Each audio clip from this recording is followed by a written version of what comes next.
بەپێی ئامارە فەرمیەکانی حکوومەت ئێران بەهۆی کۆچی گوندنشینانەوە بۆ شارەکان زیاتر لە 40,000 گوند لە وڵاتەدا چۆڵکراون و لە کۆی ڕێژەی دانیشتوانی ئەو وڵاتە 29% خەڵک نیشتەجێی گوندەکان و 71% نیشتەجێی شارەکانن.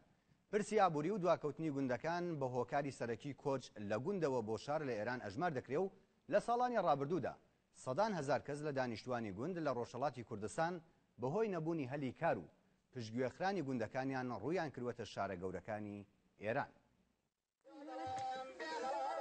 ڕۆژگارێک گوندەکان سەرچاوەی ژیان و چاوگە و شاڕەگی ئابووری ڕۆژهەڵاتی کوردستان و ئێران بوون.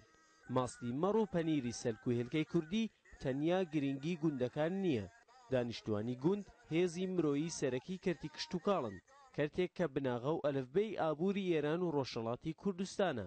بەڵام شۆڕشی سپی و دابەشکردنی زەوی بەسەر ڕەعیەتدا ئەو سناریۆیەی گۆڕی هاوسەنگی ڕێژەی دانیشتوانی گوند و شار پێچەوانە بووە. لە ڕۆژهەڵاتی کوردستان و ئێران کەم نەبوونە و گوندنشینانەی شەمچەیان لە ماڵی خۆیاندا و زەوی و مەڕووماڵەتیان فرۆشت و بە هیوای ژیان و کارێکی باشتر ڕوویان کردە شارەکان. شارگەلێک کە جێگایەکی بۆ ئەوان نەبوو هیچ بەدەستی کێشەگەلی خۆیانەوە دەیان ناڵاند و دەناڵێنن. بەپێی ئامارە فەرمیەکانی حکوومەتی کۆماری ئیسلامی ئێران بەهۆی کۆچی گوندنشینانەوە بۆ شارەکان لە ئێراندا زیاتر لە 40,000 گوند چۆڵ کراون. ساڵی 1956 ڕێژەی دانیشتوانی ئێران بە ڕۆژهەڵاتی کوردستانەوە 19 میلیۆن کەس بووە. لەو ڕێژەیە 168 واتە 13 میلیۆن کەس لە گوندەکان دەژیان. تەنیا 32% واتە 6 میلیۆن کەس لە شارەکان نیشتەجێ بوون. بەڵام دوای تێپەڕبوونی 58 ساڵ ئەو ئامارە پێچەوانە بووەتەوە. ئێستا ڕێژەی دانیشتوانی ئێران 75 میلیۆن کەسە. تەنیا 29% نیشتەجێی گوندەکانن، واتە 71% دانیشتوانی ئێران نیشتەجێی شارەکانن. زەنگی مەترسی بۆ ئابووری فلیجی ئێران کە چەندین ساڵە لێدراوە، بەڵام مێلۆدی ناخۆشی بەگوێ ڕاستی بەرپرساندا دەچێتە ژوور و بەگوێی چەپدا دەچێتەوە دەرێ.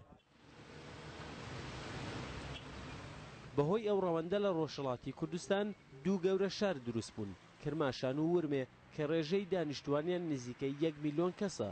چەندین شاری دیکەش وەک خۆی، بۆکان، سەقز و سنە ڕێژەی دانیشتوانیان لە 30 ساڵی ڕابردوودا چەندین بەرامبەر بەرز بووەتەوە. هەروەها بەگشتی لە ڕۆژهەڵاتی کوردستان و بەتایبەت لە پارێزگای ئیلام بەهۆی نەبوونی هەلی کار و پشتگوێخرانیان لەلایەن حکوومەتەوە سەدان هەزار کەس ڕوویان کردوتە شارە گەورەکانی ئێران وەک تاران، هەمەدان، ئیسفەهان و تەورێز. شارگەلێک کە خەونی زۆربەی ئەو خەڵکەی نەهێناوەتە دی، چون خۆیان کێشەی خزمەتگوزاری، نەبوونی گەشەی ئابووری و هەلیکاریان هەیە. دیاکۆ خەیات کارناسی ئابووری سەبارەت بە کاریگەری و مەترسی چۆلبوونی گوندەکان لە ئێران و ڕۆژهەڵاتی کوردستان بەڕووداوی گوت گوندەکان ڕۆڵێکی بەرچاویان هەیە لە گەشەی پایەداردا. کشتتوکاڵ کەرتی سەرەکی و گرنگی ئابووری ئێرانە. کۆچی دانیشتوانی گوند بۆ شارەکان کشتتوکاڵی لاواز کردووە و کاریگەری نەرێنی و ڕاستەوخۆی لەسەر کەرتی پیشەسازی هەبووە. هەروەها نەزم و گەشەی شارەکانی شتێک چووە، چون شارەکان ئامادەی ئەو ڕێژە بەرزەی کۆچی گوندنشینانیان نەبووە و هاوتەریبی ئەوە گەشەیان نەکردووە. بە گوتەی دیاکۆ خەیات تێچووی زیندووکردنەوەی گوندێک کە چۆڵ کراوە چەندین بەرامبەری نۆژەنکردنەوەی گوندێکە، کارێک کە حکوومەتی کۆماری ئیسلامی ئێران چەندین ساڵە ئەنجامی دەدات.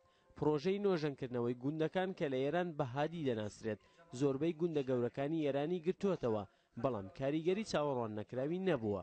بە گوتەی ئابووری ناسان حکوومەت گرنگی پێویست بە کەرتی کشتتوکاڵ نادات، بۆیە خەڵک هیچ دڵخۆشیەکیان نییە بۆ گەڕانەوە بۆ گوندەکان. دیاکۆ خەیات سەبارەت بە ڕێکارەکانی گەڕاندنەوەی خەڵک بۆ گوندەکان دەڵێت حکوومەت پێویستە و چوارکارە ئەنجام بدات. 1. پشتگیری لە کەرتی کشتتوکاڵ و گەرنتیکردنی کڕینەوەی بەرهەمەکانیان بە نرخێکی دیاریکرا و 2. گشتگیرکردنی بیمەی کشتتوکاڵ. 3. دانی قەرزی بچووک و گەورە بۆ کڕینی ئامێرەکانی کشتتوکاڵی و میکانیزەکردنی ئەو کەرتە.